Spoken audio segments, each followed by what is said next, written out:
being a sports dietitian, I always come back to how do we support performance at the same time as achieving other goals. So what I want to sort of chat through is how I would still try and get the most out of a training session and a training week, but also achieve a body composition shift by losing weight or losing body fat. Yes, because people still want to eat their ice cream in the evenings. They want to have their treats, a beer every now and then. Yep. And that's the benefit of working with someone one-on-one, is that, you know, I like to make sure that that plan is going to be sustainable, so that, you know, we're all human. We want to eat foods that we like.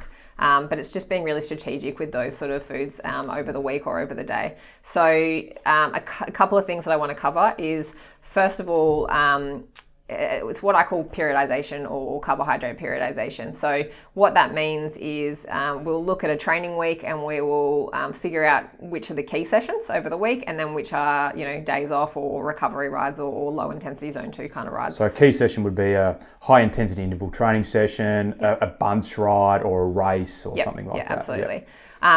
And I typically use a bit of a color-coded system to do that. So red being, or red light system. So red being your quality sessions, orange being your moderate, and then green being recovery or days off completely or sessions off completely.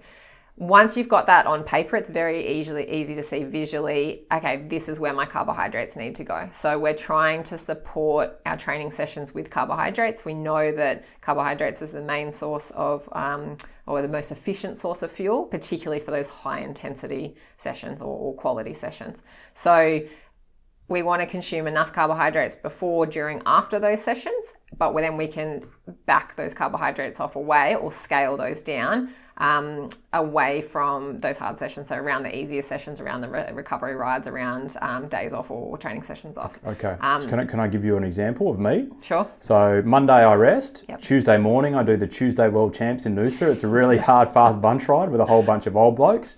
And then Wednesday's an easier ride. So how would I carb periodize for that Tuesday morning session? 2 ways. We can either do it before the session, so first up in the morning, just depending how early you're willing to wake up. Okay. If you don't like to wake up too early, then Monday night's dinner would be a higher carbohydrate night. So that might be your... I'm 80 kilos. Yep. So how much carb should I be eating? Very dependent on the entire day. Okay. The morning of, it depends if we're, you know, definitely the morning of, I would say before a high intensity ride, I would aim for about 60 grams of carbohydrates for an 80 kilo male. Okay. Leading into it. Before the Tuesday World Champs. Yeah. Okay. Yeah, before the Tuesday World Champs. With a lower intensity ride, you know, you might only be 30 grams. Okay. But I would aim for about 60 grams. Night before, again, similar. It could be with 60 grams of carbohydrates with a small top up, but it's very much a guide because we'd be looking at a whole bunch of other things over the week and over the day.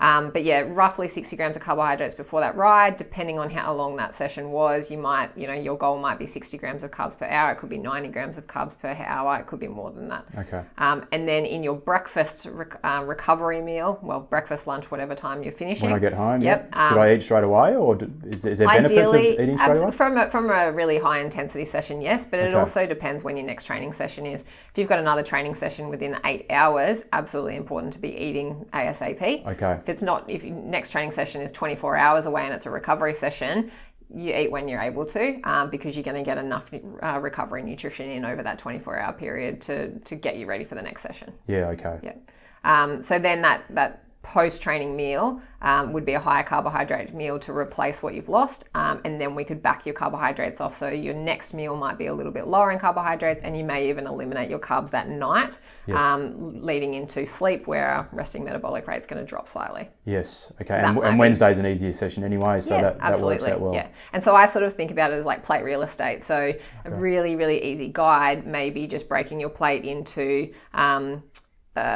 if we're thinking vegetables, carbohydrates and protein, it could be on a easy session. It could be half a plate of vegetables, quarter plate of protein, quarter plate of carbohydrates. For a moderate, it may be third, and for a high intensity, it might be half a plate of carbohydrates, quarter plate of protein, quarter plate of vegetables. Yes, okay. Very, very easy model to go by. Makes sense. Yep. So where do I fit the ice cream then? So the ice cream comes into, again, how often you're already having it is something that I would talk through clients. Okay, yeah. There's two things to think about here is typically you'd probably consume your higher calorie foods on your higher output days. So the days where you've got a lot more training, include your treats on those days. Just keep in mind the recovery effects that may have. So for example, if it's super deep fried food or very highly saturated food, that may impact your recovery or delay the recovery process a little bit. However, it makes sense to be putting those foods on your higher training days because you have a larger energy budget. Yes. If you have a day off and you're having all your treats on your day off, which is really often the case. Why is that often the case?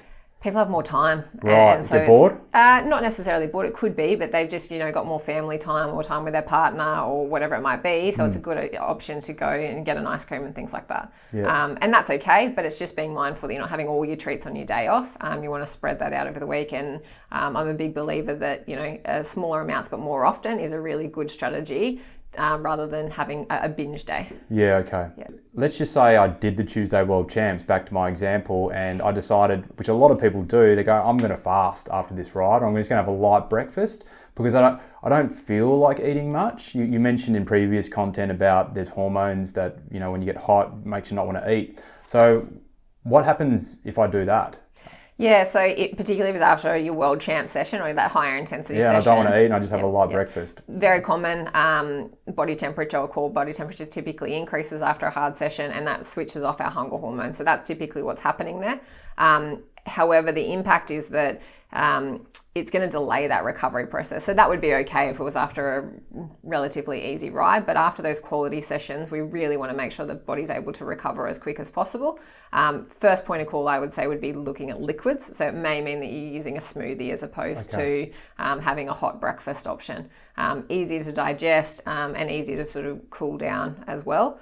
But yeah, definitely trying to get something in within that sort of hour period would be really handy. Yeah, and what impact on snacking does it have as well, or eating later in the day? Really good point. Because one thing that I found when I wasn't eating or doing what you've just advised to do, which I now do, I used to eat a lot in the afternoons. And a lot of people do this, particularly as a weight loss strategy is, often you can get away without having breakfast and I won't start till lunch. So when I've done my training session, I've just burnt all these calories. I'm going to try and hold on to that deficit for as long as possible.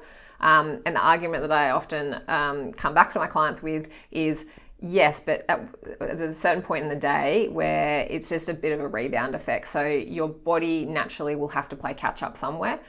So what often happens is it gets to midday, 3 p.m. hit, and then after dinner hit where the body goes, I've just used so much energy today and you've only given me a set percentage of that. I'm absolutely starving now. It's very animal instinct for us to start relying on quick energy. So quick energy is your high sugar foods.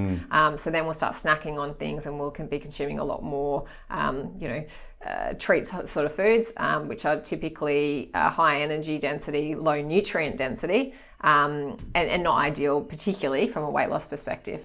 So what generally I suggest is make sure you're really recovering well with a really good quality meal, and it will help your appetite later in the day and you're not going to have those sugar cravings and you're not going to be snacking a load throughout the rest of the day. So really good point.